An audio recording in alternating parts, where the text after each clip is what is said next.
Ahí está ya, ya está grabando. Excelente. Pues vamos a comenzar nuestra ya penúltima sesión de este taller de Biblia que hemos estado haciendo.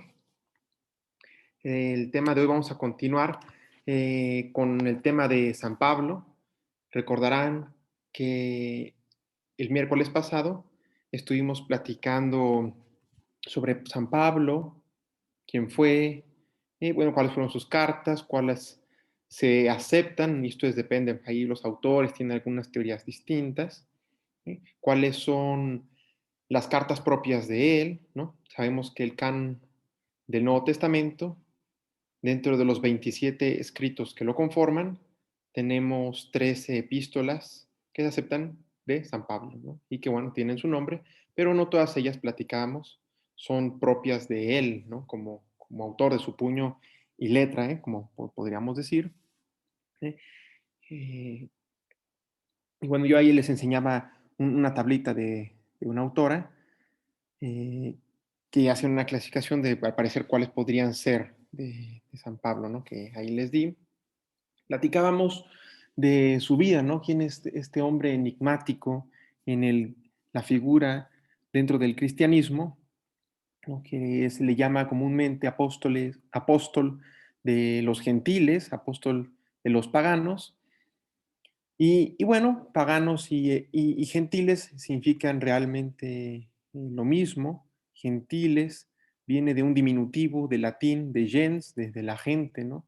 Es decir, aquellos, se le decía a aquellos que no eran ciudadanos romanos propiamente, es así se le usó en origen, y aplicado en términos cristianos es todo aquel que no pertenece a la confesión de Dios, ¿no? Para los judíos era pues aquellos que no confesaban el Dios único, el Dios de Israel, y bueno, lo mismo se aplicó en el cristianismo, ¿no? Los gentiles, los que no aceptaban la fe en Jesucristo, ¿no? En esta revelación, ¿no? Después también, pues, como se fue pensando y reflexionando en la revelación del Dios Trino. ¿Mm? A eso se les llamaron también los gentiles. Y los paganos, que venían de los pagos, era la gente rural, ¿no? Y bueno, se le aplicó a la gente que pues estaba fuera, ¿no? De la confesión de la fe, ¿no? De la confesión religiosa. Y bueno, eso es el contexto, ¿no? Para entender si hay alguna duda en ese aspecto, paganos, gentiles, se usa de la misma forma, ¿no? Apóstol de las naciones también, ¿no? De las naciones, y aquí tiene un sentido simbólico, ¿no? Podríamos decir, porque generalmente cuando se habla de la nación en el sentido bíblico, es la nación en singular, es el pueblo de Israel, ¿no? Entonces, naciones, pues es la apertura, ¿eh? De la fe del pueblo en Dios a todas las naciones del mundo, ¿no? Por mandato de Jesús. Bien, Pablo tiene pues dos nombres, ¿no? Generalmente ya hemos hablado, y esto no se los dije en la sesión pasada, y bueno, es importante quizá hacer esta distinción, que vemos también que es Saulo, Saúl de Tarso, ¿no? De Cilicia, Cilicia era una provincia al sur de Turquía, les enseñé el mapa la sesión pasada, y la capital era Tarso, una ciudad griega, muy griega, importante económicamente para el Imperio Romano.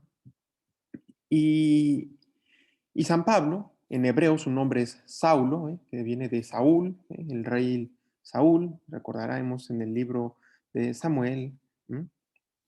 De las crónicas al principio también, que se habla del rey Saúl, de la tribu de Benjamín. Entonces Saúl viene de la raíz hebrea de este nombre, que es el nombre original se le da en el momento de su circuncisión. ¿Sí? Recordemos que los judíos se les da el nombre en el momento de la circuncisión y al octavo día del nacimiento. Y bien, esto cuando pasa pues al griego y se latiniza, pues pasa como Pablo, Paulus, ¿no? Así viene de latín y bueno, por eso es también Pablo, ¿no? Así también se le pone en el Nuevo Testamento.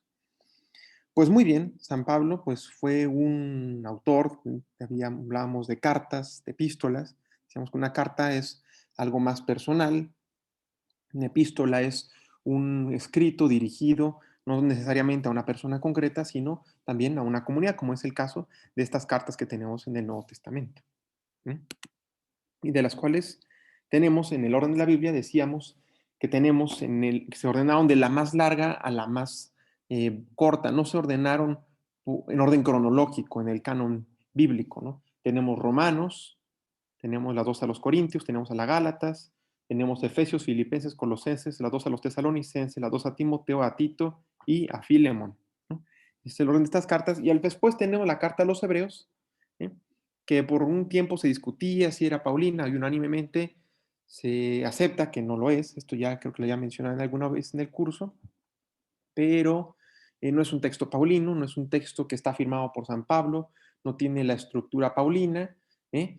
Eh, Cuando comienza, no comienza con el saludo propio de las otras cartas, y al final lo que hace pensar es que se despide hablando por ahí de Timoteo, que Timoteo va a ir a visitar a una comunidad, y dice que si llega a tiempo, el que escribe la carta también va a ir, y eso hace pensar que es Pablo, pero realmente no es un texto paulino, es un texto que corresponde más a una predicación sinagogal del siglo primero, que tiene una estructura propia.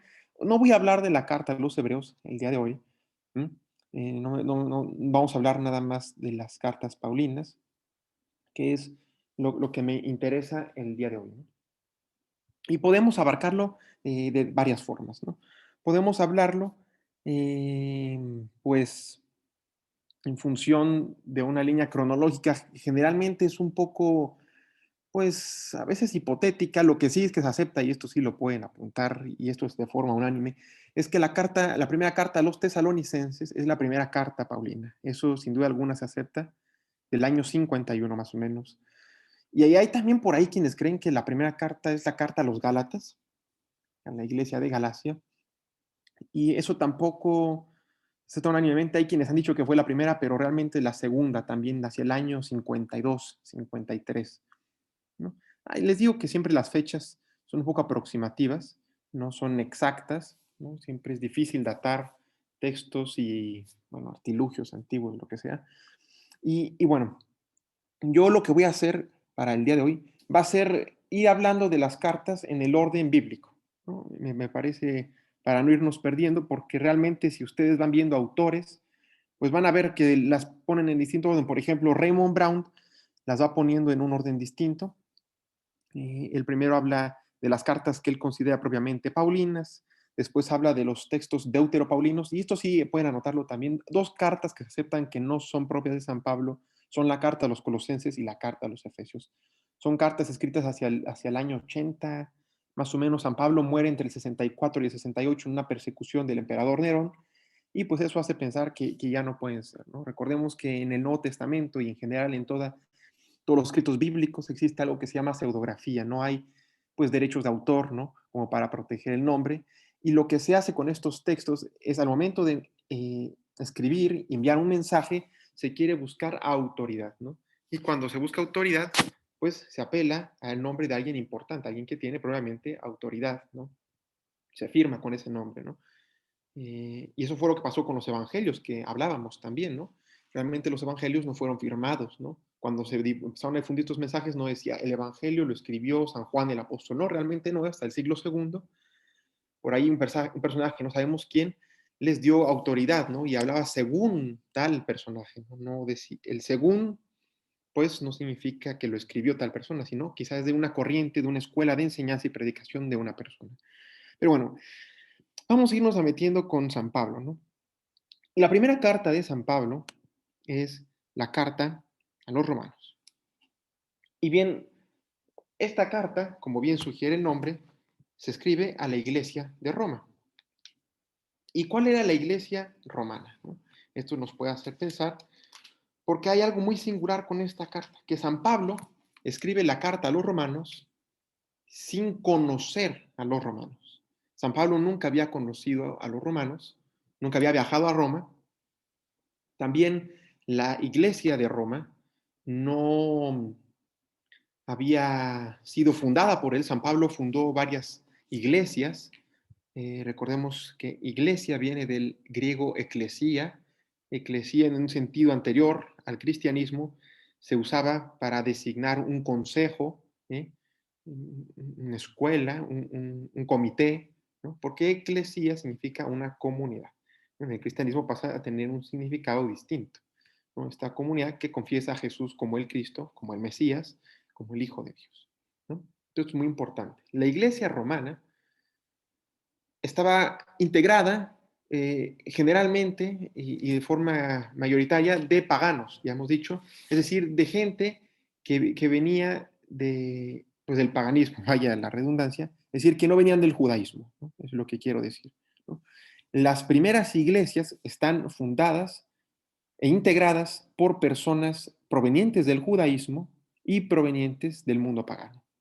Y esto, hablábamos la sesión pasada, y leímos el capítulo 15 del libro de los Hechos de los Apóstoles, que nos habla de esto que se llama comúnmente el Concilio de Jerusalén, quizá hacia el año 50, aunque no se sabe con precisión, ¿no? Les digo, ojo con las fechas, no se las tomen al pie de la letra, pero que se aproxima ese año. ¿Y qué se discutía en ese concilio? En esa reunión entre los apóstoles, entre Pedro, ahí vemos que habla Santiago, que está Pablo, Bernabé, ¿no? Y damos por que están todos los apóstoles que conocieron a Jesús, ¿no? Y se habla de este tema, ¿no?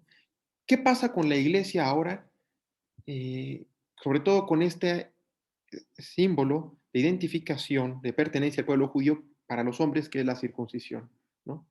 Ahora que se abre la predicación al mundo pagano, ¿no?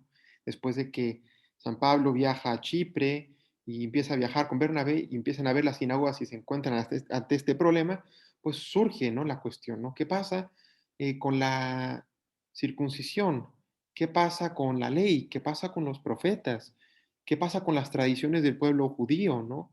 ¿Qué sentido se le da ahora a la Pascua? ¿Qué sentido se le da la pertenencia, ¿no? El Concilio de Jerusalén hablaba de esto, ¿no? De la circuncisión, pero esto que les digo eran de las otras cuestionantes que empezaban a surgir, ¿no? ¿Qué pasa, no? Porque están estos que se llaman, van a llamar judeocristianos, estos judíos que confiesan a Jesús como el Mesías. Y bueno, y esto es lógico. ¿En qué sentido?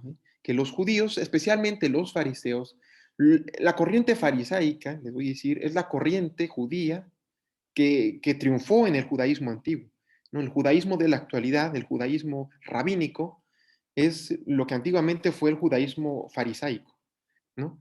Es decir, el judaísmo que acepta la tradición escrita, que es la Torah, y la tradición oral. Esto es importante para seguir con este contexto que hemos platicado y tenerlo bien firme, ¿no? Es importante, ¿no? San Pablo era fariseo, ¿no? Probablemente Jesús también pertenecía, Jesús era un rabí, Jesús era un maestro, los rabís pertenecían al fariseísmo, ¿no? En el Evangelio vemos, les he dicho, que vemos esta expresión de fariseo siempre en un sentido de una tensión, en un sentido peyorativo, una actitud negativa, que es cierto, se trata de poner en perspectiva una corriente eh, que pone, que se pone pues, en un sentido, en confrontación, ¿m? Pero hablábamos de que hay dos corrientes, la corriente de Shammai, que es una corriente muy dura del judaísmo, y una corriente de Hillel, que es más liberal, ¿no? Y esa es la corriente de San Pablo. ¿Por qué es importante esto? De volver atrás con este contexto. Porque este sentido liberal del judaísmo, ¿no? Recordemos estos fariseos liberales, pues esperaban al Mesías, ¿eh? Entonces, pues, esta esperanza mesiánica, pues, abre la puerta a confesar a Jesús como el Mesías, ¿no? Y esto es muy importante. Pero aquí está el elemento, ¿no? Ahora que se confiesa a Jesús como el Mesías, ¿qué implicación tiene, ¿no?, predicarlo al mundo pagano, ¿no? Esto es muy importante y generó mucha polémica.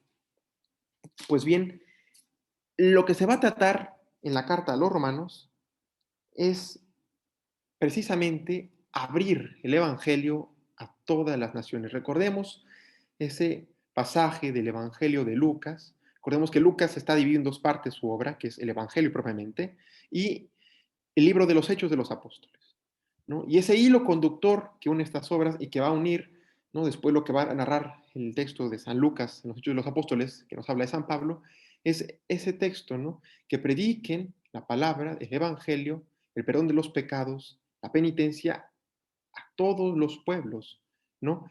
Y al final de los libros de los Hechos de los Apóstoles, ¿cómo está San Pablo, no? Él llega a Roma, llega preso, no llega custodiado realmente, no a una cárcel común, ¿no? Pero llega custodiado, es cautivo, y ¿qué está haciendo en Roma? Roma era la capital, decíamos, del paganismo, era la capital del Imperio Romano, la capital religiosa, pues, a los judíos, pues obviamente era Jerusalén, después se va a centralizar en Roma.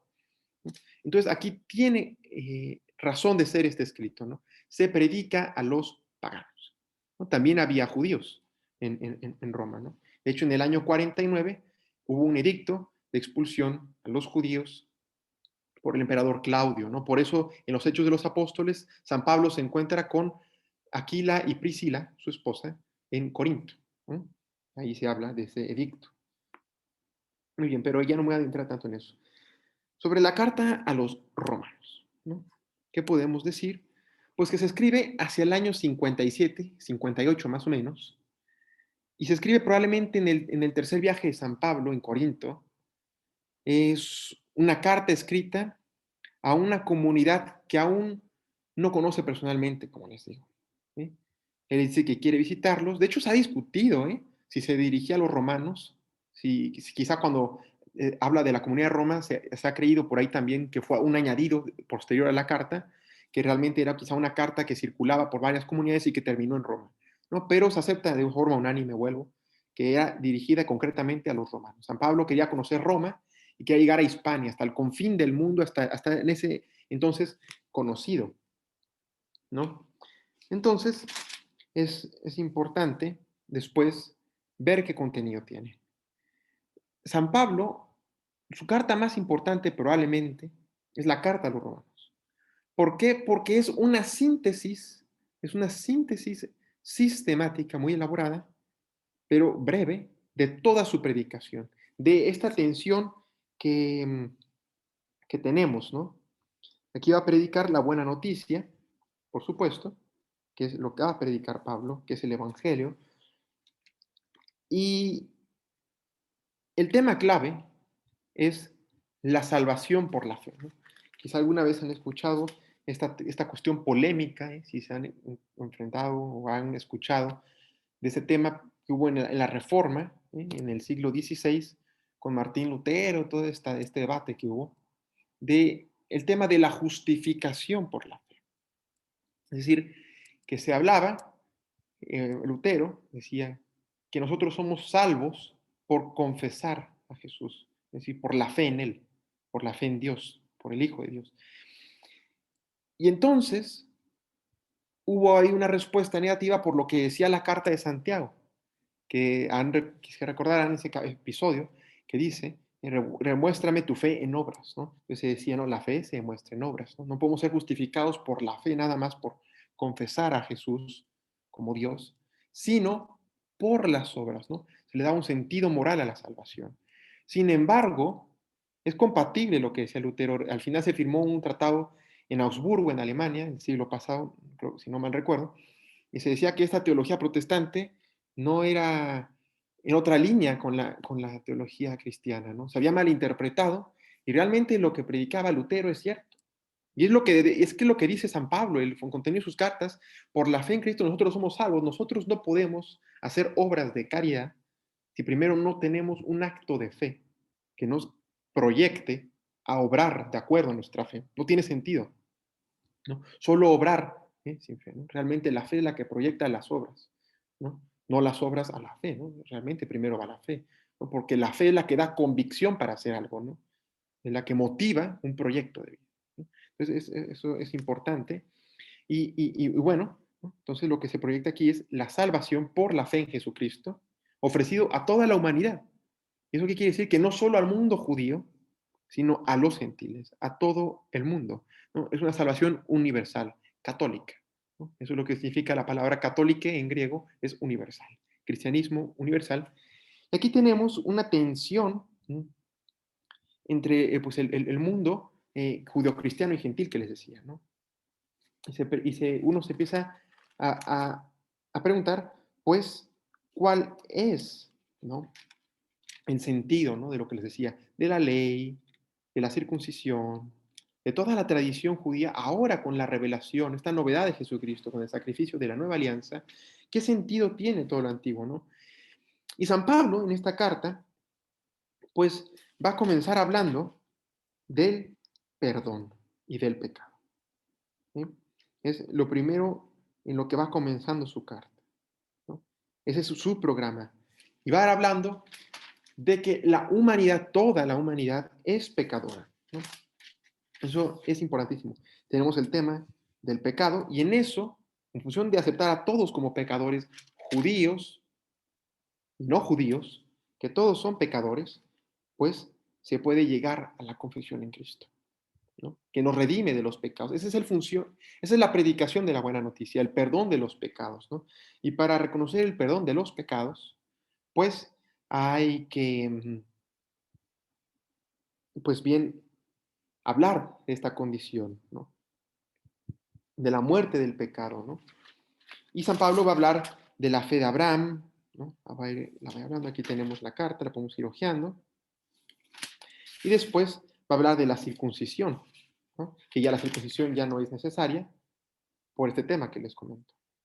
Y habla de una salvación universal, ¿no?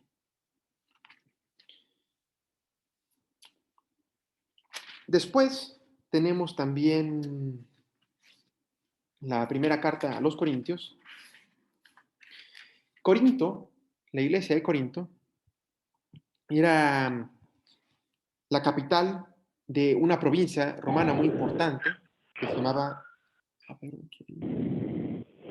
mis micrófonos, con la provincia romana de Acaya. ¿M? Era una ciudad muy importante. Si quieren, ahí pueden buscar en Corinto. Hay un canal que atraviesa la ciudad, donde pasan cruceros. Eso en la antigüedad ya existía, no era un canal ni así con tan elevada ingeniería, pero ya se podía cruzar, se subían como a unas tablas y se jalaban las embarcaciones para cruzar ese estrecho y no rodear todo el Peloponeso, es muy interesante. Y bueno, Corinto era una ciudad donde se adoraba a la diosa griega Afrodita y Apolo, se adoraba a otros dioses, pero en principal estaba ese culto. En Corinto se celebraban juegos deportivos, de hecho San Pablo va a hablar de atletas, va a usar esas imágenes, ¿sí? y, y es muy interesante, ¿no? La ocasión de esta carta eh, la conocemos por la misma carta, ¿no? Pablo se encontraba en Éfeso, esto lo escribe, hacia el año se calcula hacia el 54, 57, les digo, es aproximativo, evangelizando en la gran capital de Marina de Asia. Éfeso también está en esa parte de Turquía, en lo que antiguamente se decía la zona jónica, ¿eh? Y le llegan malas noticias de Corinto, ¿no? Les he hablado que hay iglesias, hay comunidades con las que es muy tierno San Pablo, podemos decir, y felicita a las comunidades como a los tesalonicenses y a los filipenses, a los corintos, ¿no? En Corinto había mucha división.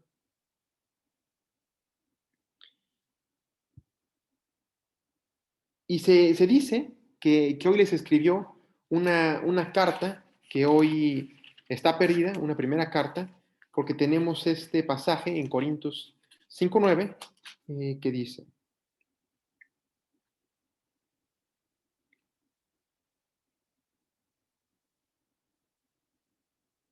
ay, aquí me perdí un poco.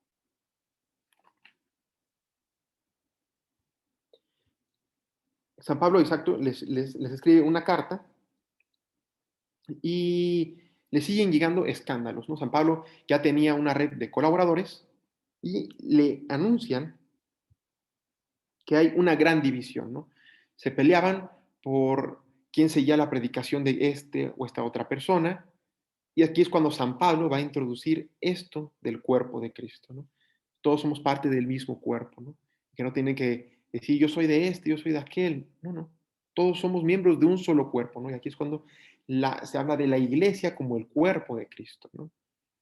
¿Por qué? Porque hablamos de una sola iglesia, pero nos damos cuenta que hay varias iglesias. Hay iglesias del mundo griego, en Éfeso, en Filipos, en Tesalónica, en Éfeso, en Corinto, en Atenas. Bueno, en Atenas tuvo un problemón, San Pablo nos libre del hecho de los apóstoles, realmente no tuvo éxito. Pues en Roma, Roma seguía en un mundo greco-romano, pero también teníamos iglesias en Oriente, ¿no? estaba la iglesia de Jerusalén, la iglesia de Antioquía, por ejemplo. Entonces, todas esas iglesias que eran escuelas de predicación, donde se juntaba la comunidad, pues son de un solo Cristo porque confiesan a la misma persona. Esto es muy importante, ¿no? Fíjate. Aunque esta carta pretende ser una respuesta a esta cantidad de problemas, donde ataca abusos, donde responde dudas, deja las líneas maestras del Evangelio, rescatando la auténtica y completa memoria de Jesús para una comunidad que estaba olvidando una parte esencial de la misma, quizá a consecuencia de la euforia propia de los recién convertidos, ¿no? Que era la cruz de Cristo, que es la otra cara inseparable de la resurrección. Eso es lo que siempre predica Pablo, ¿no? Resurrección, pero cruz, el crucificado. Ese es el centro de la buena noticia, cruz y resurrección, ¿no? Realmente en San Pablo no encontramos, pues, los milagros, ¿no? No se habla de eso, es siempre este mensaje, la cruz de Cristo.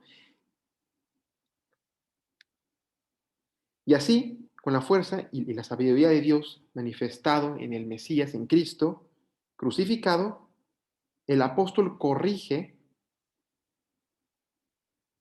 a su comunidad favorita a dar un testimonio diario de unión. Era una comunidad muy grande, era muy importante, ¿no? Los invita a dar testimonio, ¿no? Los corrige en esta gran división que hay y los invita a dar testimonio fiel del Evangelio, de la unidad en la cruz, ¿no? Eso es muy importante, ¿no? Y Pablo compone un texto, ¿no?, de una gran calidad literaria que revela una extraordinaria riqueza de su persona, ¿no?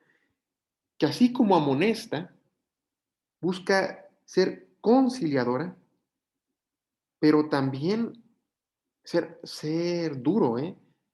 Ser exigente, ¿sí? Pero al final termina siendo muy, muy afectuoso en esta carta que le dirige a los Corintios, ¿no? Y vemos cómo escribe, ¿no? Sobre las discordias, ¿no? Empezando la carta, dice, hermanos, en nombre de nuestro Señor Jesucristo, les ruego que se pongan de acuerdo, ¿sí? Y que no haya divisiones entre ustedes, sino que vivan en perfecta armonía de pensamiento y opinión. Dice, porque me he enterado, hermanos míos, por la familia de Chloe, ¿sí?, que existen discordias entre ustedes. Me refiero a lo que anda diciendo cada uno. Yo soy de Pablo, yo de Apolo, yo de Cefas, yo de Cristo. Está dividido Cristo. Ha sido crucificado por ustedes o han sido bautizados invocando el nombre de Pablo. A ver, gracias a Dios no bauticé más que a Crispo y Cayo. Y fíjate, aquí habla de personajes muy interesantes. Así que nadie diga que fue bautizado invocando mi nombre. Bueno, bauticé también a la familia de Esteban, pero que yo sepa no bauticé a nadie más, porque Cristo no me envió a bautizar, sino a anunciar la buena noticia, sin elocuencia alguna, para que no pierda su eficacia de cruz de Cristo. Esto es lo que les decía, ¿no? Fíjense cómo les dice, por la predicación que había de los apóstoles, decían, no, pues a mí me predicó Cefas, es Pedro, es y dice, no, yo soy de la predicación de este, entonces ya no voy a hacer caso del otro, ¿no? Es la misma predicación apostólica, es un mismo evangelio, ¿no? Entonces empieza a ver también esta división surge, ¿no?, de creer una cierta superioridad moral, ¿no?, que se da con frecuencia, ¿no? Dice, yo no bauticé en nombre de Pablo, todos bautizamos en Cristo, ¿eh? Pero mi misión es anunciar, antes que bautizar, es el anuncio, porque antes del bautizo viene el anuncio, ¿no? Entonces, esto es muy importante, ¿no? En la carta a los Corintios, un elemento, la primera carta a los Corintios, un elemento bastante importante es, habla del tema del matrimonio y del celibato. Hay temas que yo no voy a hablar ahorita, pero que en los, pero que en los, ¿cómo se dice? En los estudios sistemáticos ahí que yo les he recomendado de, mm, de los cuadernos bíblicos, los trata muy, muy bien, ¿no? Y que los podemos ver. Aquí quería buscar una información que les quería dar. Dame chancecito.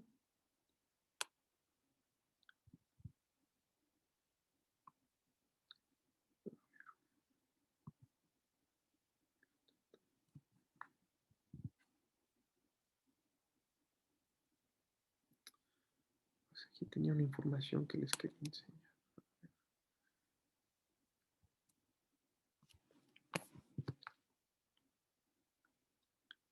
Mm, mm.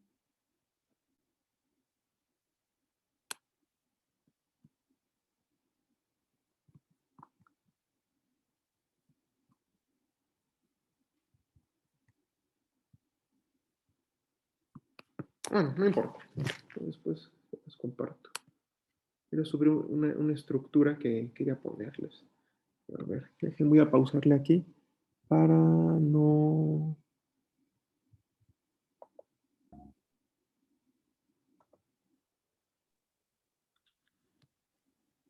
Listo, así es que aquí tenía una estructura que había perdido, tenía otro documento abierto. ¿Sí me escuchan bien? No, es que no sé, ahorita que pausé, no sé si le quité. Ah, perfecto. Eh,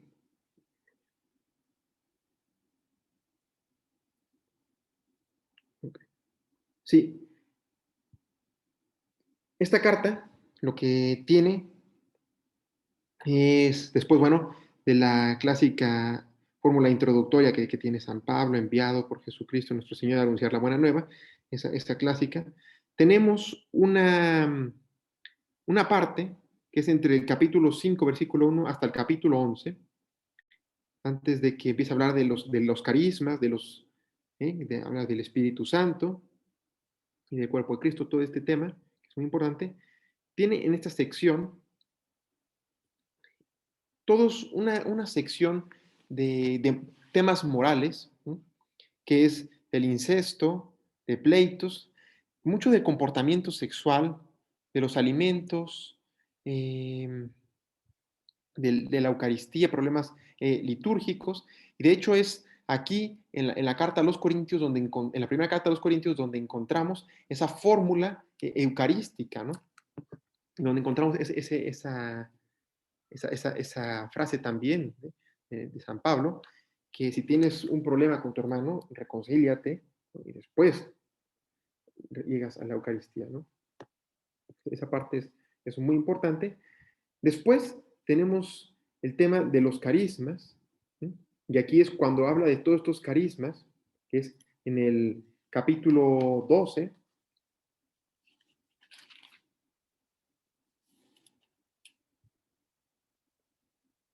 cuando habla del don de la sanación, de los milagros, de la profecía, de distinguir los espíritus, del discernimiento, hablar de lenguas, estos carismas, estos dones del Espíritu Santo. Después de irlos mencionando, lo que viene a decir es lo que une, ¿no? Es decir, que no haya división, aquí viene a plantear el tema de la unidad, que se plantea desde el principio, la división, y el tema de, de los dones, ¿no? De no plantear superioridad por tener ciertos dones, ¿no? Que el Espíritu da a cada uno según su elección, ¿no? Entonces dice, el cuerpo no está compuesto de un miembro, sino de muchos. Si el pie dijera, como no soy mano, no pertenezco al cuerpo, no por ello dejaría de pertenecer al cuerpo. Si el oído dijera, no soy ojo, no pertenezco al cuerpo, no por ello dejaría de pertenecer al cuerpo. Si todo el cuerpo fuera ojo, ¿cómo oiría? Si todo fuera oído, ¿cómo olería? Dios ha dispuesto los miembros en el cuerpo, cada uno como ha querido. Si todo fuera un solo miembro, ¿dónde estaría el cuerpo? ¿No?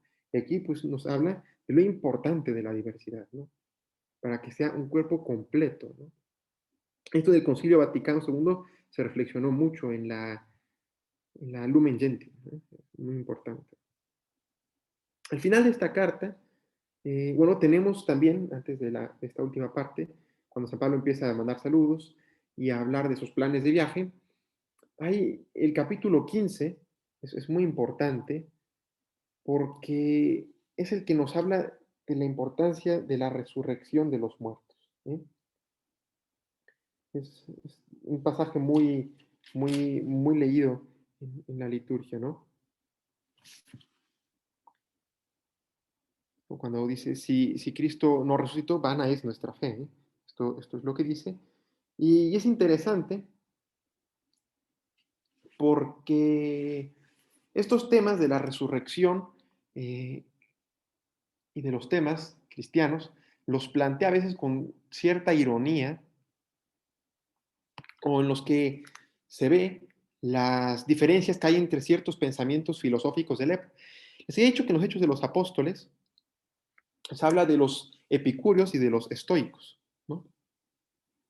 Eran movimientos filosóficos que también hablaban, de alguna forma también querían llegar al conocimiento de Dios, de alguna forma, ¿no? Que eran movimientos religiosos y que en el centro de su reflexión estaba la sabiduría, la figura del sabio, ¿no? Siempre la figura de la razón, pues el tema de la resurrección, pues plantea una confrontación entre estos movimientos tan comunes, estas escuelas filosóficas, en el mundo griego al cual predica, ¿no? Corinto, sobre todo, en un mundo culturalmente muy diverso, ¿no? Y algo interesante es que, por ejemplo, en el epicureísmo, que se hablaba mucho del placer, pero no el placer hedonista, ¿no? Sexual extrema, sino ese placer, ¿no? De las cosas sencillas, con un grupo de amigos, ¿no? El placer, ¿cómo se dice? Un placer en las cosas, pero desapegado, ¿no? Pues había quienes lo iban a un extremo y hablaban de los cerdos epicúreos, ¿no? Y por eso pues, San Pablo también tiene ese pasaje, ¿no? Que si no resucitamos, pues bebamos y comamos, ¿no? Entonces el tema de la resurrección viene a plantear una actitud distinta, ¿no? Es decir, que la vida no se acaba con la muerte, sino que hay una vida futura, ¿no? Es decir, que hay un proyecto de vida, algo que no se acaba, ¿no? Esto es muy importante. Muy bien. Eh, Después, nuestra siguiente carta es la segunda carta a los Corintios. Hay quienes creen que esta segunda carta ya no es propia de San Pablo. Tienen muchas dudas porque el libro de los Hechos de los Apóstoles es la única fuente de información que existe acerca de las actividades de San Pablo.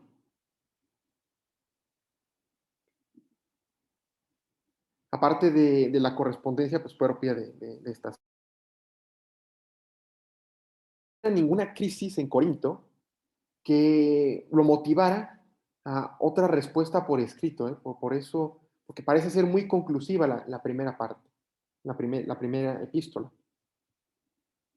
Entonces, se tienen que reconstruir pues, los acontecimientos con los datos que ofrece esta misma segunda carta, que a veces no son muy claros, y bueno, ¿no?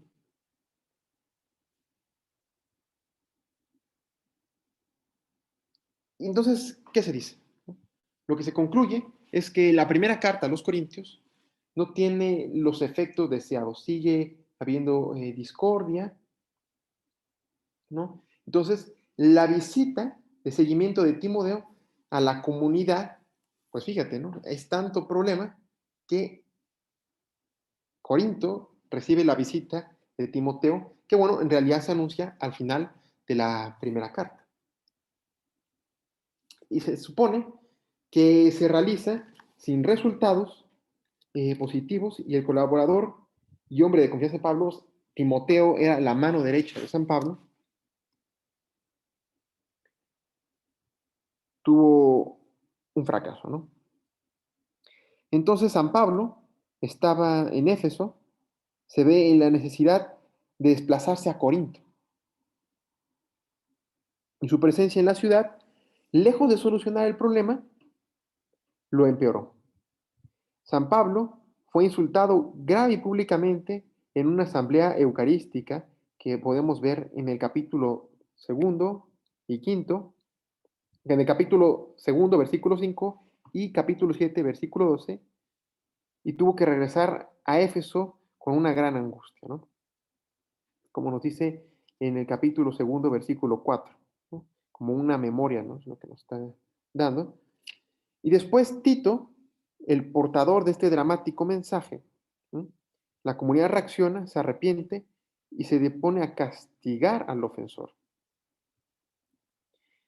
Tito sale en busca de Pablo con la buena noticia y lo encuentra por fin en Filipos, donde mientras tanto había tenido que huir desde Éfeso por un motín desencadenado contra él por el sindicato de los plateros, como nos cuenta en los Hechos de los Apóstoles. Y bueno, ¿no? Este es el contexto, ¿no? De la carta, el problema personal que tiene San Pablo. Ya tranquilo, después en un tono conciliado, después de resolver los problemas con la comunidad, el apóstol se dirige de nuevo y hay una figura, esta nueva figura de la segunda carta, que hay quienes creen que se pudo haber escrito incluso en el año 57, hay quienes han dudado de que se escribía por el mismo San Pablo, pero se acepta por muchos. Después, un año y medio más o menos después de la primera carta, ¿no? Eh, y se dice que es la enigmática carta de lágrimas. No ha llegado incluso a nosotros en su integridad, sino que esta carta nos ha llegado de forma fragmentada, que probablemente fueron parte de una recopilación posterior, y es lo que se llama una segunda carta porque tiene muchos temas diversos, ¿no? Y bueno, a pesar de las complicadas circunstancias que motivaron a los avatares que sufrió el texto mismo de la carta hasta llegar a la forma en que la conocemos, gracias al talante, al talento de Pablo, pues brota un escrito pues muy personal y muy intenso.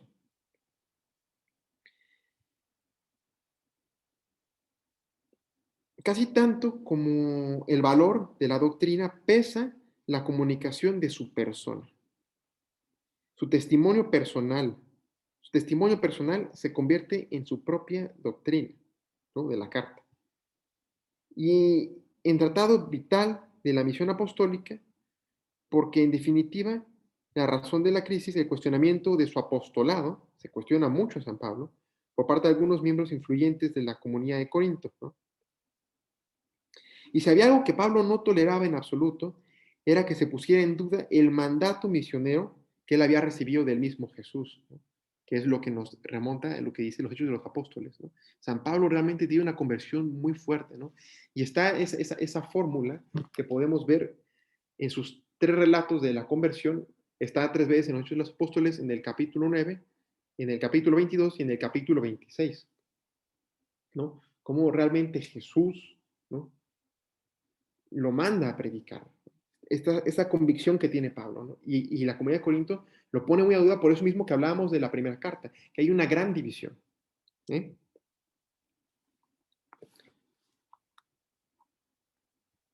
Entonces, siempre que se siente atacado en este punto, Pablo no rehúsa la polémica, ¿no? San Pablo era un personaje que no se pasaba, no era de noblecito, tibiecito, ¿no? Era un personaje muy, a veces caliente, un personaje que de boca grande, ¿eh?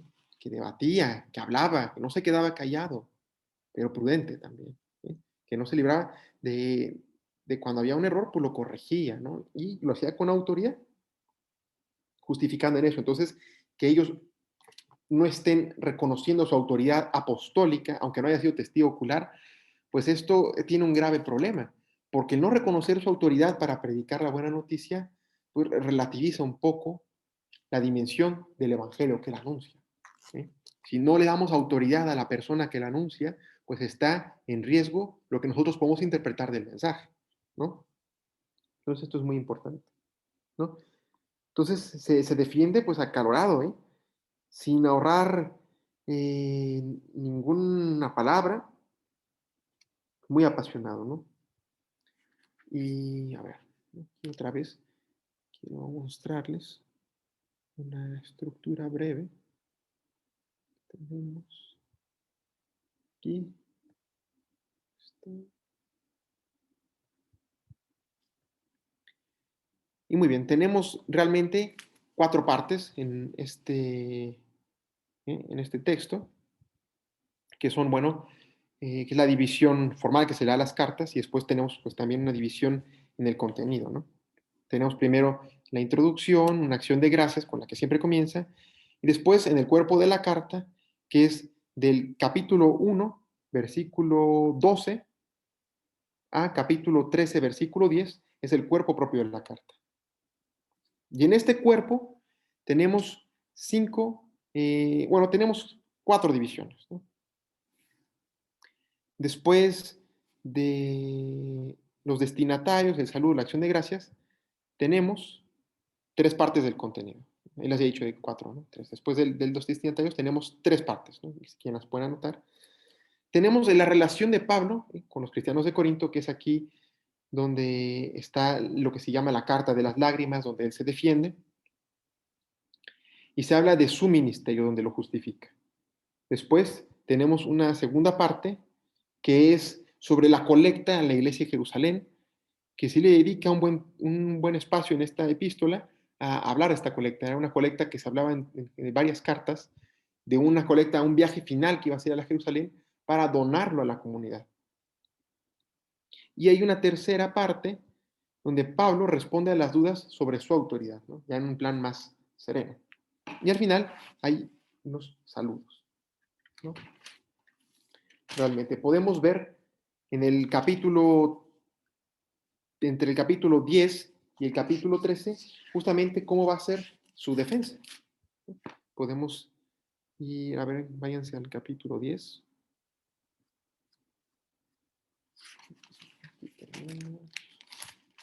Es un tema muy importante, ¿no? Primero está su defensa, ¿sí? Dice, por la bondad y mansedumbre de Cristo les ruego, yo Pablo, el tímido cuando estoy cerca y el audaz cuando estoy lejos de ustedes. Es muy interesante cómo habla de su personalidad, es lo que les decía, ¿no? Cómo va desvelando cómo es él mismo.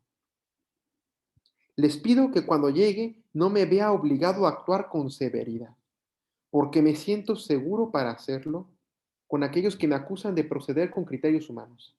Aunque procedo como hombre que soy, no estoy bajo las órdenes del instinto, porque las armas de mi combate no son humanas, sino son el poder de Dios para demoler fortalezas, destruir teorías y todo tipo de soberbia que se levante contra el reconocimiento de Dios.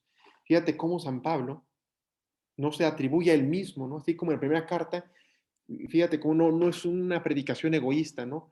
En la que tiene que levantar su propia persona, ¿no? Cómo todo lo remite a lo alto, ¿eh? Cómo su mensaje le llega del mismo Dios, ¿eh? Cómo él es consciente de cómo él tiene ese poder, está justificado con esa autoridad para predicar, corregir, ¿eh? Como dice, que puede actuar con severidad, ¿eh? Dice, ustedes se fijan solamente en las apariencias, ¿no? Este pasaje nos puede retomar de las apariencias, ¿no? Ese pasaje que hace este Samuel, el profeta Samuel, cuando va a visitar a Jesé y le presenta a todos sus hijos, y después le dice, no, pero tú tienes todavía un hijo más, y es David. Y dice, no, él no, es que él no es, no puede ser. ¿Y qué le dice Samuel a Jesé, no? El hombre mira la apariencia, pero Dios mira el corazón, ¿no? Entonces, dice aquí, ustedes se fijan solamente en las apariencias. Quien esté convencido de ser cristiano debe caer en la cuenta de que cristianos también lo somos nosotros. Y aunque me gloriara más de la cuenta de la autoridad que me confirió el Señor sobre ustedes, fíjate, para construir y no para destruir, no sentiría vergüenza. No quiero dar la impresión de que aprendo a atemorizarlos con mis cartas. Algunos dicen, las cartas sí, son graves y enérgicas, pero cuando es un hombre de presencia insignificante y su palabra es despreciable. Sepa quien tal cosa dice, que lo que soy a distancia y de palabra lo seré cerca y de obra.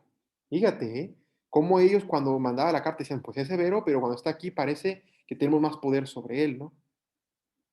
Pero cómo les dice, que eso también que piensan de lo que él puede hacer a la distancia, puede ser a la cercanía, ¿no? Digo, San Pablo se muestra fuerte, ¿no? Y después habla de su poder como apóstol, ¿eh? Y de lo que es en realidad el apostolado, el ser apóstol. No nos atrevemos a igualarnos ni a compararnos con algunos que se elogian de sí mismos. Ellos, en cambio, al tomarse como medida de sí mismos, demuestran que proceden neciamente. Nosotros no alardeamos más allá de lo debido, sino que aceptamos la medida del sector que Dios nos ha asignado, llegamos hasta a ustedes. No nos extralimitemos como si nuestra competencia no alcanzara hasta ustedes, ya que fuimos nosotros los primeros en llegar para anunciarles la buena noticia de Cristo, ¿no? Y aquí finge, después cuando finge ser un necio polemizado, bueno, toda su defensa, ¿no? Que es parte central de, de esta carta, ¿no? Cómo se defiende San Pablo. Después, la cuarta carta que tenemos es la carta a la iglesia en Galacia, que según los hechos de los apóstoles, Pablo estuvo y atravesó la región de Galacia, que abarca pues lo que hoy es Turquía, y que fue en tres ocasiones. De hecho, en Hechos de los Apóstoles, en el capítulo 13 al capítulo 14, y después en el capítulo 16 y en el capítulo 18, San Pablo está en Corinto, ¿no? Entonces fue una comunidad, perdón, en Galacia, disculpen, ahorita que hablábamos de los Corintios, fue una comunidad que conoció y una ciudad que conoció muy bien. Y aquí fue donde fundó varias iglesias, donde predominaban los paganos, ¿eh? Vuelve la imagen, ¿no? Prácticamente todas las comunidades de San Pablo eran conformadas por hombres y mujeres provenientes del paganismo, ¿eh? Y de hecho los judíos de las zonas a veces lo rechazaban su predicación, ¿no? A ver, aquí viene el esquema de la estructura. Ahí en la introducción que les mandé del Nuevo Testamento de Raymond Brown sistematiza muy bien las estructuras, que es con la que yo ahí les voy compartiendo de las estructuras de las cartas. Bien, la carta a los Gálatas tiene solo 6 capítulos. Les digo, va de la más larga a la más breve. La carta a los Romanos tiene 18 capítulos. Después la primera carta a los Corintios tiene 15. La segunda carta a los Corintios tiene 12. La carta a los Gálatas, la primera tiene 16, la primera a los Corintios tiene 16, la segunda carta a los Corintios tiene 12 y la carta a los Gálatas tiene 6 cartas. Esta solo es una. Las únicas cartas que tienen 2 partes son las de Corintios, Tesalonicenses y Timoteo.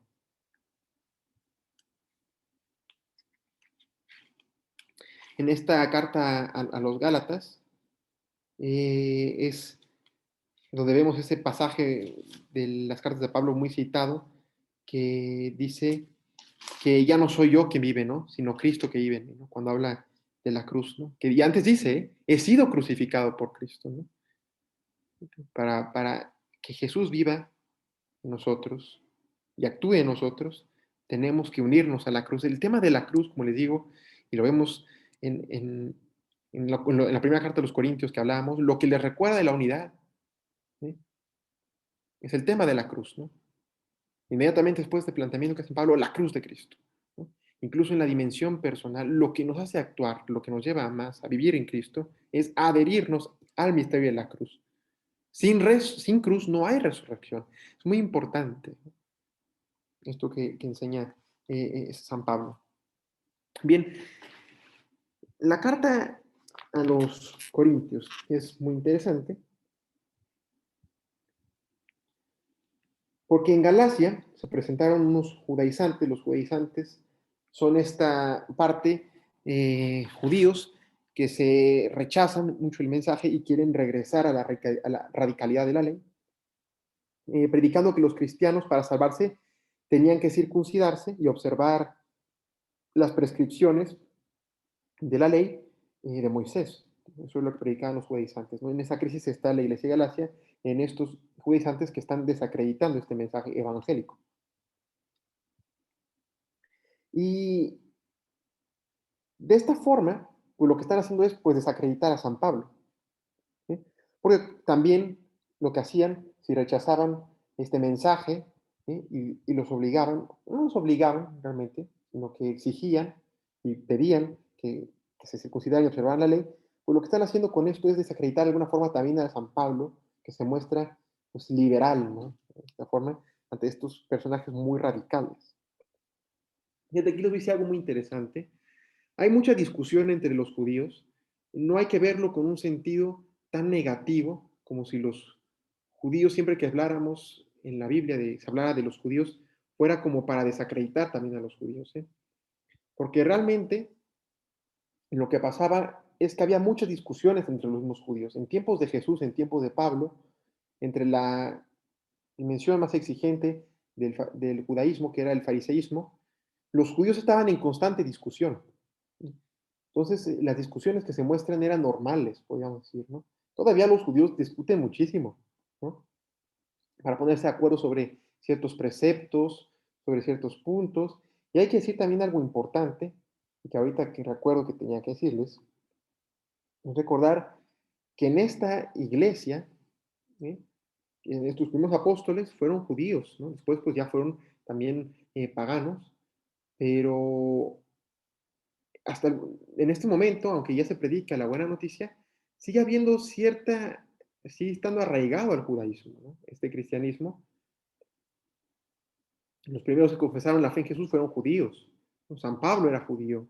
Y hay quienes dicen, murió también judío, y bueno, este es un tema complejo, porque pues sí, San Pablo muere judío, San Pablo seguía observando la ley, él era fariseo, él era un gran estudioso de la ley, pero en su predicación él comprende que hay que abrirse más allá, ¿sí? Viene a haber una novedad, ¿no? Que es la que hemos hablado en este Nuevo Testamento, en estos talleres, ¿no? Pero bueno, ¿no? Para mencionar eso. Pues San Pablo sí es judío, muere judío, sí, pero es un judío que no muere sin que no muere sin que se cumpla la expectación mesiánica. Él muere judío, pero un judío que confiesa la venida del Mesías, ¿no? A diferencia de muchos otros judíos, ¿no?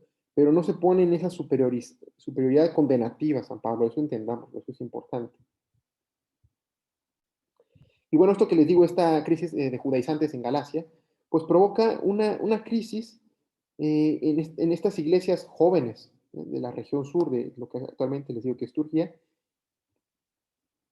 en las que bastante gente sí se dejaba convencer, ¿sí? Por esta exigencia, y es posible que entre los convertidos, algunos judíos y prosélitos había habido prosélitos del judaísmo, ¿no? Y las discordias en el seno de la comunidad, pues no tardaron. Los prosélitos eran los paganos que se convertían al judaísmo.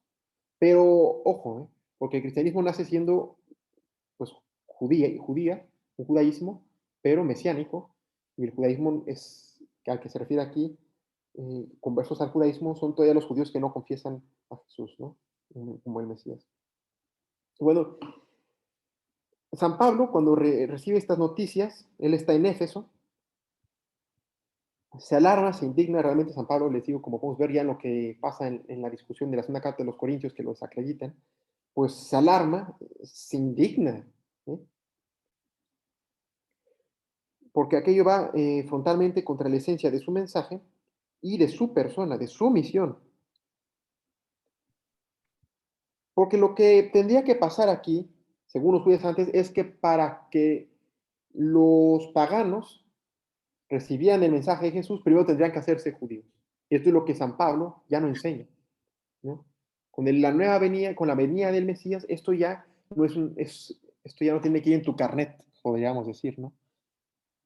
Y eso es lo que los judaizantes pretendían, que para confesar al Mesías tienes que primero convertirte al judaísmo, y por eso hablaban de la circuncisión, de todas las prescripciones, y después ya puedes confesar a Jesús, ¿no?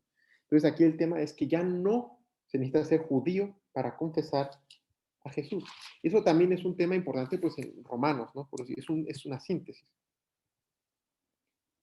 Probablemente esta carta, los Gálatas, se escribe entre el año 53, 57. Les digo que es complejo dar una, eh, una fecha exacta, ¿no? Entonces, también, como a los corintios, se va a plantar muy duro. A los Gálatas y a los corintios son las comunidades con las que se plantea con más dureza, ¿no?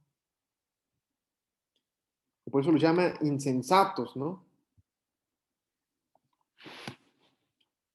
Pero, ¿qué espíritu tiene esta carta, no? La carta a los Gálatas, plantear que todos somos iguales ante Dios, ¿no? Y esta es una discusión sobre la libertad cristiana, ¿no? Fíjate, en las cartas a los tesalonicenses que ahorita vamos a ver, el problema era el de la parucía, ¿eh? Que es pues la venida, ¿eh? Del Señor, la venida de Jesús, la segunda venida, ¿eh? Que nosotros confesamos todavía en el que en la primera carta a los Corintios, hay quienes creen que la primera carta por los Corintios podría ser anterior a Gálatas, hay quienes dicen y se acepta más que es posterior, pero bueno, los problemas eran de conducta, eran un tema de moral, muchísima sexualidad, ¿eh? El tema de la unidad de la iglesia. Aquí Pablo se enfrenta por primera vez con un dilema, la ley o la fe, la ley o el espíritu, ¿eh? Este es un tema, sujetos a la ley, al texto, radicalmente o sujetos a una fe que va más allá, ¿sí? A una fe personal. Porque lo que pasa mucho con la ley es que se llama mucho por los signos visibles de las personas, ¿no?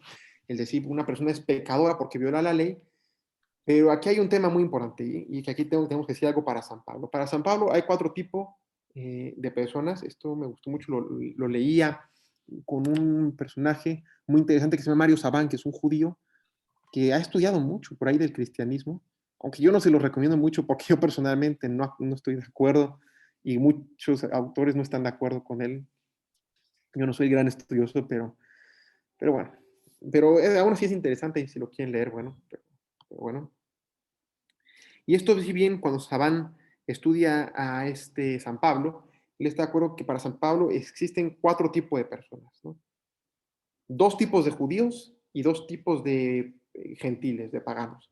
Existen los judíos que son fieles a la ley y tienen un corazón dispuesto. Existen los judíos que solo son fieles a la ley, que siguen la ley con radicalidad, pero no tienen un espíritu dispuesto, este corazón dispuesto, ¿no? Esta semilla en el corazón, ¿no? Que se mantienen más por cumplimiento, ¿eh? Pero no tienen una circuncisión del corazón, ¿eh? Que es lo que habla Jeremías y que retoma a San Pablo. Y también por otro lado están los gentiles, los que no tienen la ley, pero tienen el corazón dispuesto a la fe, abierto a la fe, que por lo tanto lo acepta. Y están también los paganos que ni tienen la ley y no están dispuestos a recibir a Jesús, al Jesús de la fe. Entonces, lo que San Pablo, el mensaje, pues lo van a aceptar, no lo van a aceptar ni los judíos que están enraizados y cerrados en pura ley, ni los paganos que ni tienen ley y no están dispuestos a abrirse, ¿eh? Se necesita una circuncisión del corazón. Y esa se necesita, se puede tener la ley o no se puede tener.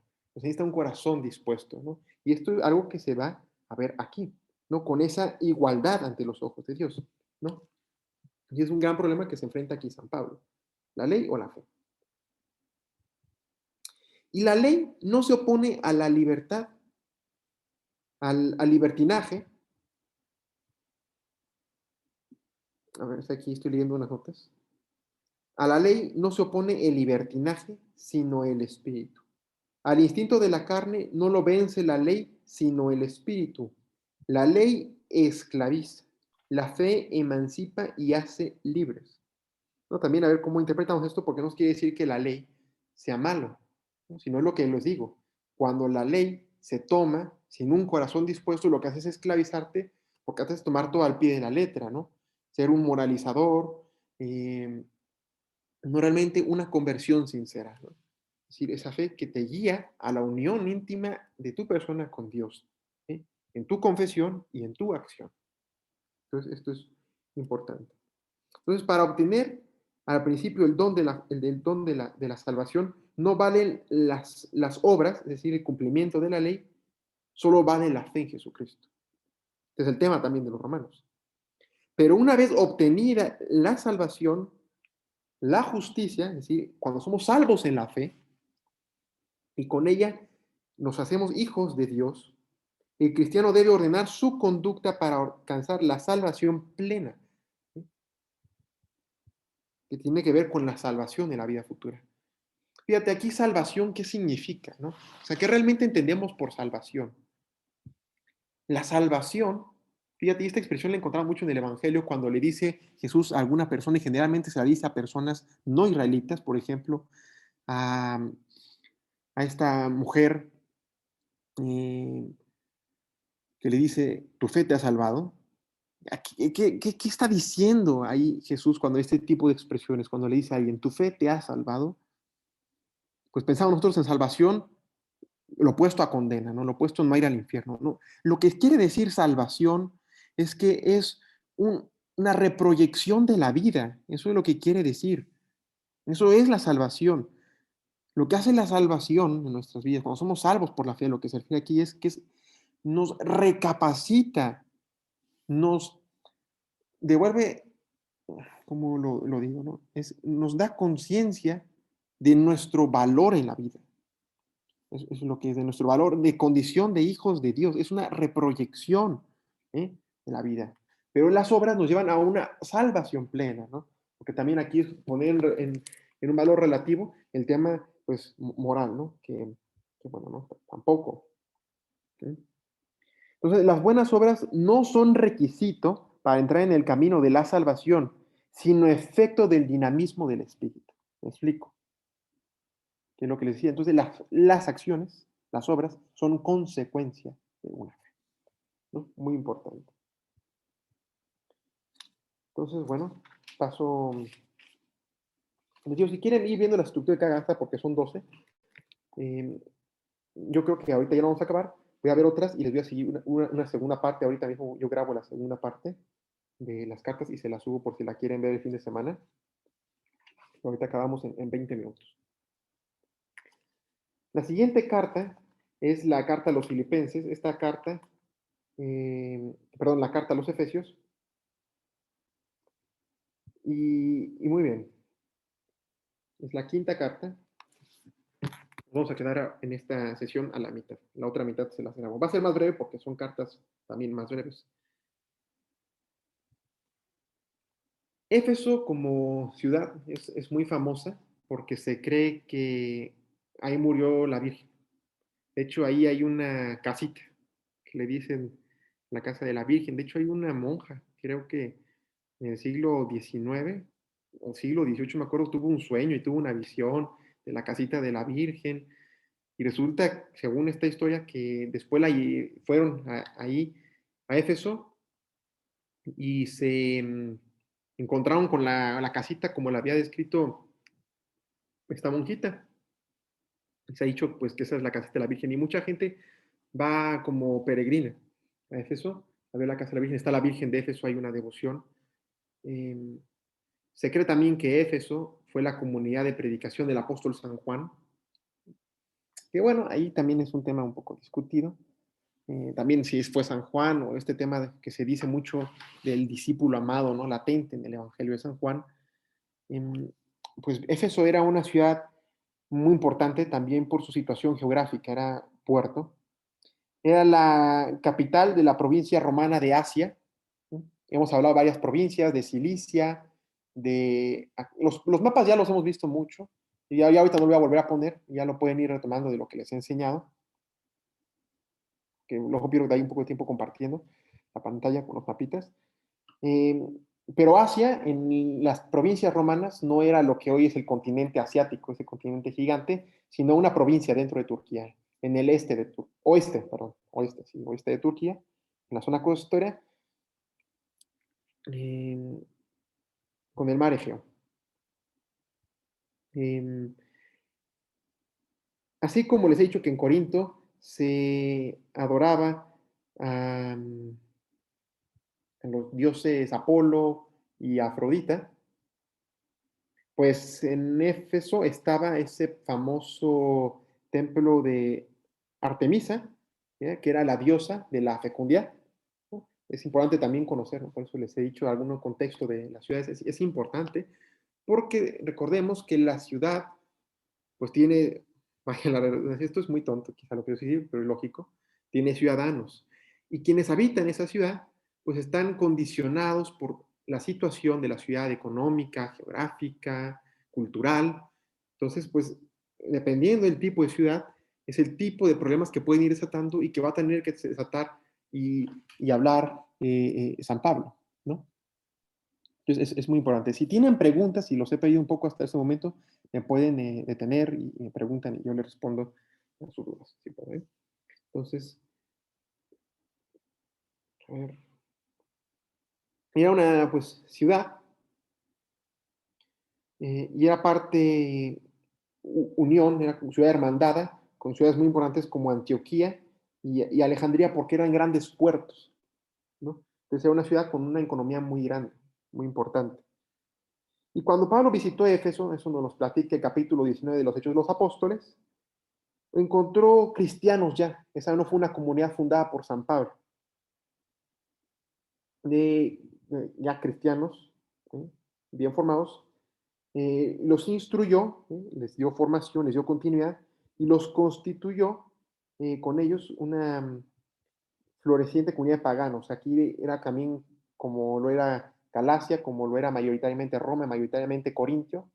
Corinto eran ciudades de paganos, paganos conversos al cristianismo.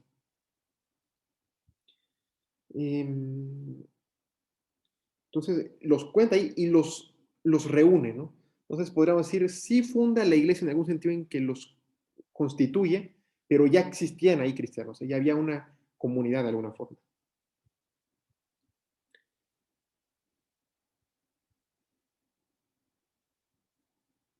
Y se dice que San Pablo residió aquí 3 años, pues aquí es donde recibe las noticias de la iglesia de Galacia, ¿sí? Recibe noticias de varias comunidades, ¿no? Estuvo aquí mucho tiempo. Y aquí ya llegamos también a un tema curioso, porque se le ha dicho que la carta a los Efesios, pues ya se duda sobre si sí fue una carta propiamente paulina.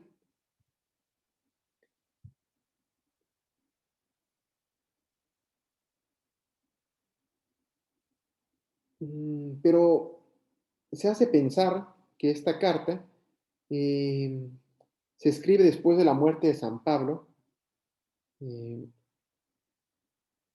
entre los años 70 y 90. Aquí la aproximación es más grande. Hay quienes dicen que hacia el 80. Y se atribuyen las enseñanzas, esta segunda generación apostólica, esta generación de discípulos de Pablo, se atribuyen a ellos mismos las enseñanzas de su maestro que va desarrollando a lo largo de su vida. Y con ello van a iluminar la vida de la iglesia en las nuevas circunstancias por las que atraviesa, ¿no? Y son una carta enviada que se escribe unos 20, 30 años después de que se fundara esta comunidad.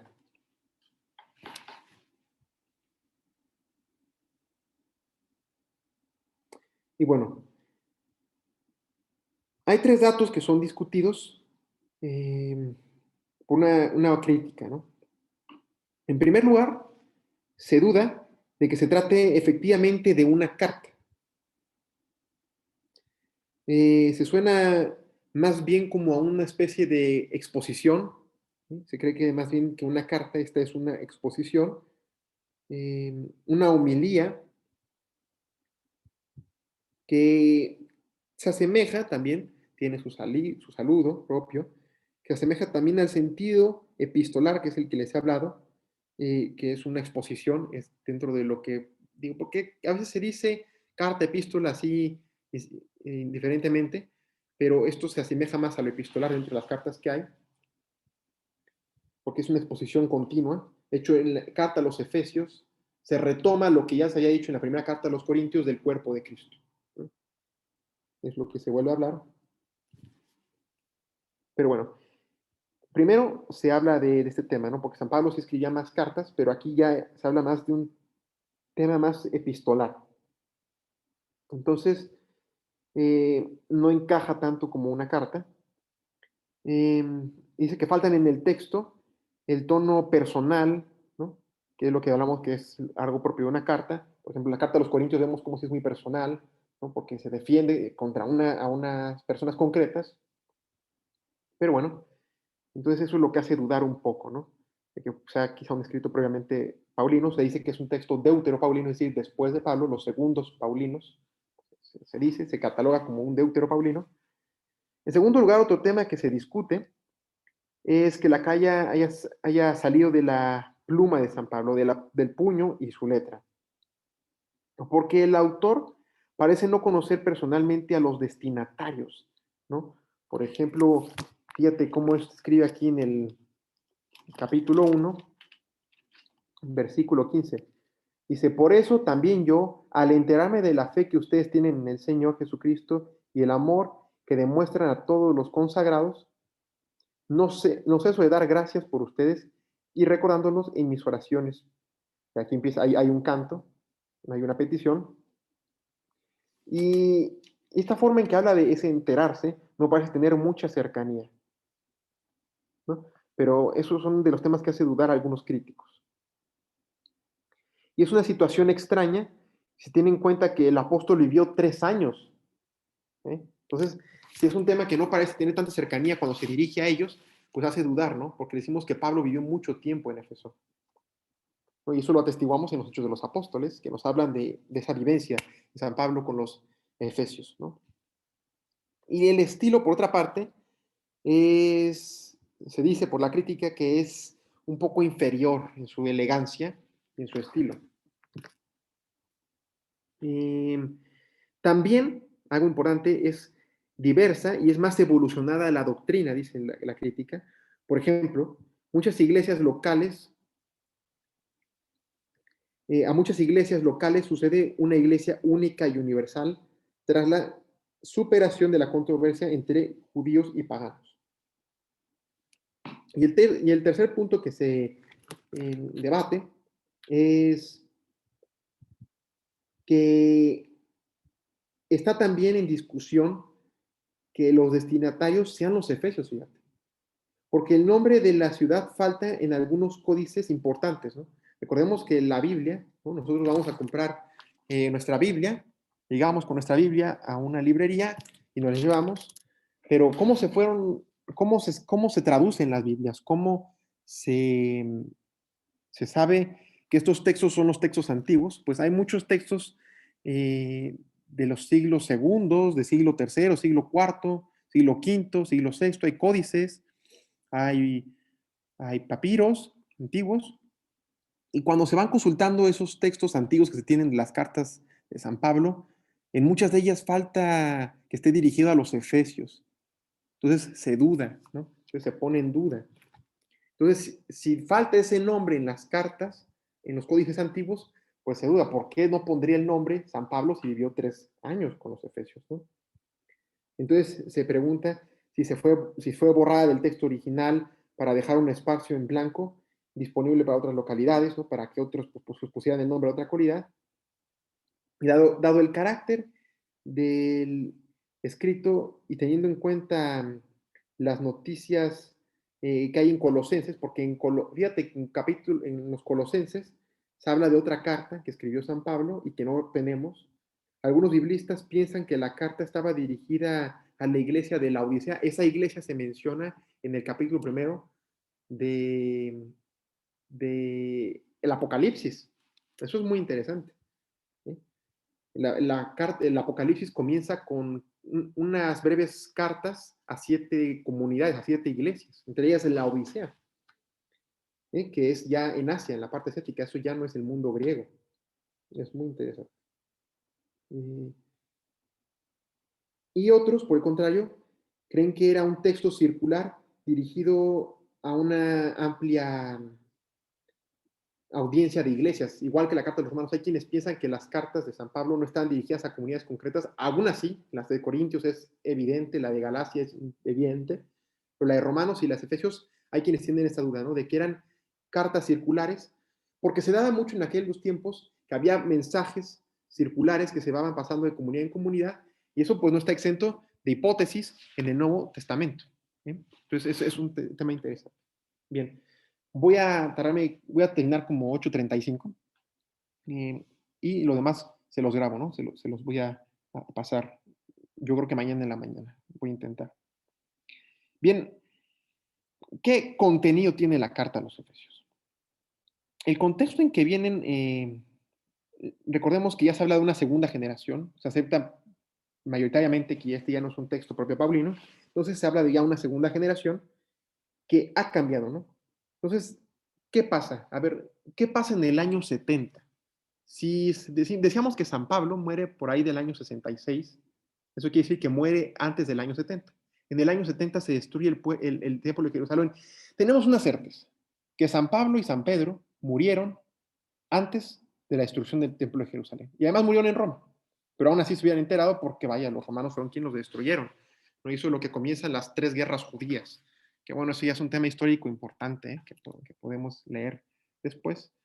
Pero y que y va a desencadenar, fíjate aquí, ahorita que me acuerdo de esto, Mario Sabán, este judío que les he platicado, es un argentino de origen español, él dice, de los que fueron expulsados de España, de los judíos que fueron expulsados de España en el 1492. Eh, y él dice que el momento en el que se ve una clara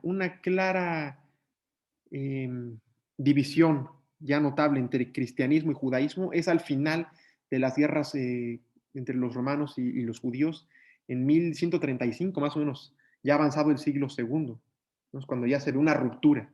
Bueno, realmente, al principio no había una diferencia tan fuerte, aunque había paganos que se convertían al cristianismo, seguía habiendo muchas cosas cristianas, el tema de muchas fiestas, ¿no? Eh, y el tema cultural viene mucho del judaísmo. Realmente el tema de la radicalidad de la ley, eso les digo, lo retomo, aunque ya no esto es de los Efesios, pero lo retomo para que seamos conscientes, ¿no? Porque, y regresando al año 70, pues se cree que esta carta a los Efesios se escribe después de la destrucción del templo. Eso tiene implicaciones importantes porque es una cultura que aunque ya no es radicalmente judía, farisea, lo que quieras, ramas judías que había, que hemos platicado, que al final lo que termina sobreviviendo es el judaísmo. El saduceísmo rompe, en un momento los saduceos eran los sacerdotes del templo, la clase alta, en el momento que se destruye el templo, los saduceos desaparecen, ya no existen esos sumos sacerdotes, ya no existe más el Sanedrín, eso va a desaparecer, se va a diluir con la destrucción del templo. Entonces lo que va a salir pues, son los fariseos, ¿no? Entonces esto es importante, ¿no? Pero bueno, eso ya es un tema cultural. Volviendo a la carta a los Efesios, en esta segunda generación de apóstoles, en el año 70, las tensiones entre los cristianos procedentes del judaísmo y los convertidos del paganismo han ido desapareciendo un poco, ¿no? Evidentemente, cuando se va diluyendo los temas culturales judíos, va destruyendo la ciudad santa, porque se destruyó, pues también estas tensiones van desapareciendo de alguna forma, ¿no? Porque también se van armonizando, ¿eh? Las iglesias se van aceptando. Entonces lo que pasa es que ahora los judeocristianos son una pequeña minoría, porque el mensaje se ha expandido ya tanto que ya muchos, la mayoría de los cristianos son provenientes del mundo pagano. Entonces, eh, ¿qué pasa? Dentro de una comunidad de creyentes ha desaparecido, se han hecho minoría los judeocristianos y se ha esparcido definitivamente más allá de las fronteras de Palestina el mensaje, ¿no? Esta situación, donde ya hay mayoría de origen pagano, gentil, hacía urgente una reflexión sobre el misterio de la iglesia, ¿no? Si antes se seguía hablando del Israel, ahora, ¿qué es este movimiento, no? tiene que hablar de esto, de esta unidad que es iglesia. Por eso les digo que Efesios va a retomar eso que se hablaba en Corintios, de, del cuerpo de Cristo, amerita una reflexión, ¿no? ¿Cuál es la identidad de este grupo, de esta comunidad, de esta eclesía? Y esta reflexión consiste ya de su universidad, de su catolicismo, necesitaba ahora ahondar en el vínculo de comunión que la mantenía unida y plural al mismo tiempo. Es decir, con miembros provenientes, aunque sean de minoría judía, pero también provenientes del paganismo. Entonces, la carta a los Efesios comienza donde termina la carta a los Colosenses, aunque la carta a los Colosenses viene después de los Filipenses, y ambas se complementan. Por eso la carta a los Efesios, que es posterior a la de los Colosenses, son deuteropaulinas, están en consonancia. O sea, se les digo que se aceptan unánimemente que no son propiamente del puño y letra de San Pablo. Hay quienes las llaman cartas de la cautividad junto carta a los filipenses, pero bueno, ya no se llaman tanto así, ya no se categorizan así. Entonces son deuteropaulinas, ¿no? Entonces, lo más importante que quiere hablar aquí la carta de los Efesios es del alcance universal de la iglesia. Fíjense cómo en las primeras cartas de Pablo que hemos hablado y las más importantes de Corintios, Romanos, Gálatas, que sí son propias de Pablo, que se aceptan que son propias de él, pues lo que habla es de la unidad, esta tensión entre judeocristianos y cristianos venidos de la gentilidad. Aquí ya tenemos más la reflexión de la iglesia, ¿se fijan? Yo les decía que es muy importante, aunque sea aproximativo, las fechas en que se escribió en estos textos, dar una aproximación. Porque es importante, porque si decimos que esto sí lo escribió Pablo, el hecho de decir que Pablo ya reflexionaba, así esta reflexión, nos implica decir cosas distintas de la comunidad, de cómo evolucionó el pensamiento cristiano. Si se dice que fue después de que murió Pablo, se acepta cómo evolucionó de una forma distinta, ¿no? Entonces es importante, ¿no? No lo podemos pasar de alto.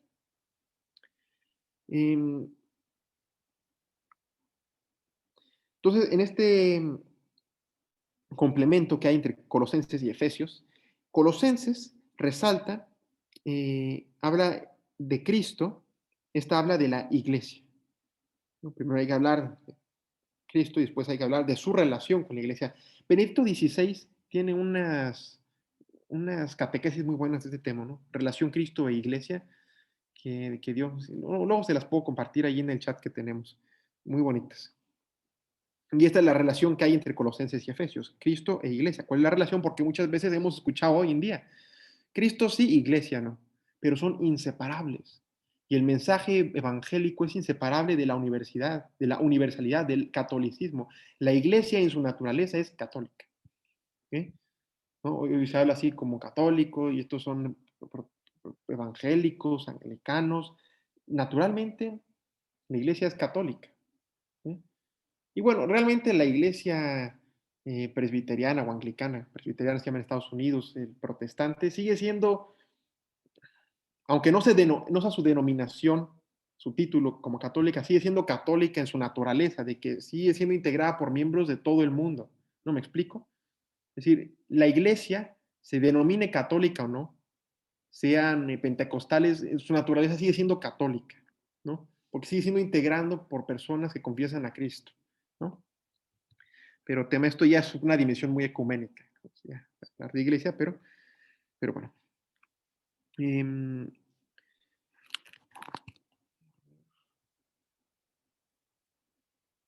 Entonces, ¿qué tiene aquí esta relación? Que Dios tiene un plan, un designio revelado en Jesucristo y que se despliega en su iglesia, ¿no? De hecho, la definición eclesiológica es que es un designio de Dios que se constata en Jesucristo y que se planifica y se constata en la unidad de la iglesia. Ese es el sentido de iglesia, ¿no?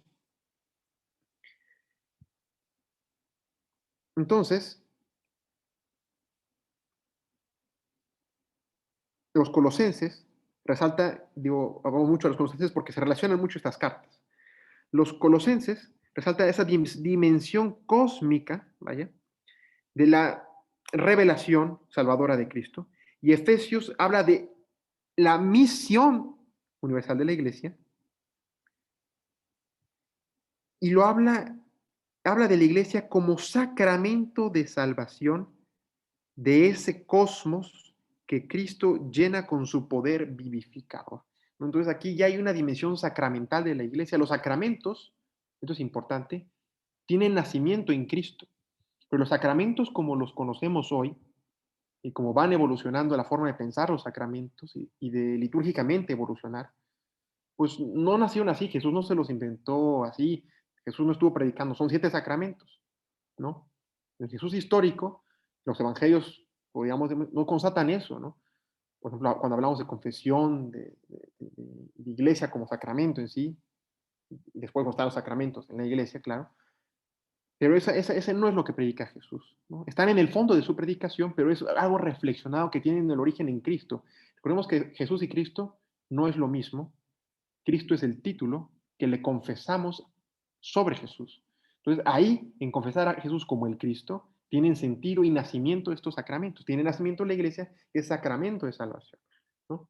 Es decir, si nosotros estamos en la comunidad creyente, pues somos salvos, ¿no? Esa es la reflexión, porque recibimos el mensaje de salvación, ¿no? No se va predicando indiferentemente a quien caiga, ¿no? Sino a una comunidad, ¿no? Esa es la dimensión más importante, ¿no? Entonces, el autor de la carta a los Efesios, que decimos que no es Pablo, nos presenta a la iglesia universal. Es el pueblo de Dios y es la esposa de Cristo.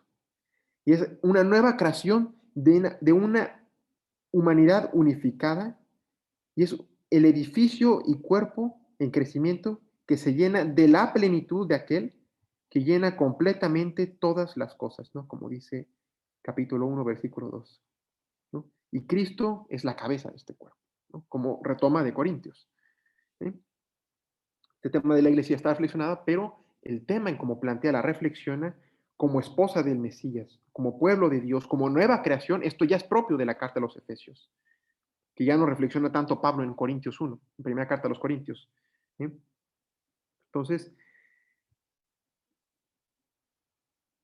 más que por la suma de las iglesias locales o por la coexistencia de judíos penitentes y de paganos convertidos, la unidad se realiza derribando muros, aboliendo divisiones e infundiendo el único espíritu, ¿no? Entonces, por eso la carta a los Efesios se llama la carta magna de la unidad, ¿no? Y eso es algo realmente muy, muy, muy bonito. Y bueno, con eso concluimos la sesión de hoy. Voy a grabar un video de las cartas pendientes para que lo vean el fin de semana y si tienen una duda me pueden escribir. No sé si haya quedado alguna duda, si haya quedado claro. Luego me perdía un poco porque estaba revisando las notas que yo tenía para la charla de hoy, pero ahora sí, ¿alguna duda ya para concluir el día de hoy? Porque sí, el tema, la verdad es que San Pablo es muy interesante, pero es complejo porque hay mucho sobre él. Yo les recomiendo que vean los cuadernos bíblicos. Hay cuadernos bíblicos que les he dicho, no sé si los han podido ver, algunos de ellos, una ojeadita, una leidita, pues son los más breves. Yo le subí mucho de San Pablo al Google Drive de este taller, que son de un personaje que se llama Bortolini, que ha estudiado a San Pablo toda su vida, que son de la editorial San Pablo, y que te dice cómo leer la carta a los tesalonicenses, cómo leer la carta a los colosenses, cómo leer la carta a los corintios, y hace un plan de lectura, y más sencillo, y no es pesado. Por ejemplo, Raymond Brown, a mí personalmente me parece que es sencillo porque es muy buen maestro, eh, eh, sistematiza muy bien los temas de las cartas, pone muy bien la distribución de los temas. Sí es un poco más detallada, eso puede ser más complejo, pero realmente se da a entender muy bien Raymond Brown. En la introducción al Nuevo Testamento lo tenemos y es muy bueno. Y bueno, ahora sí, pues concluimos. Voy a darle aquí, dejar de grabar.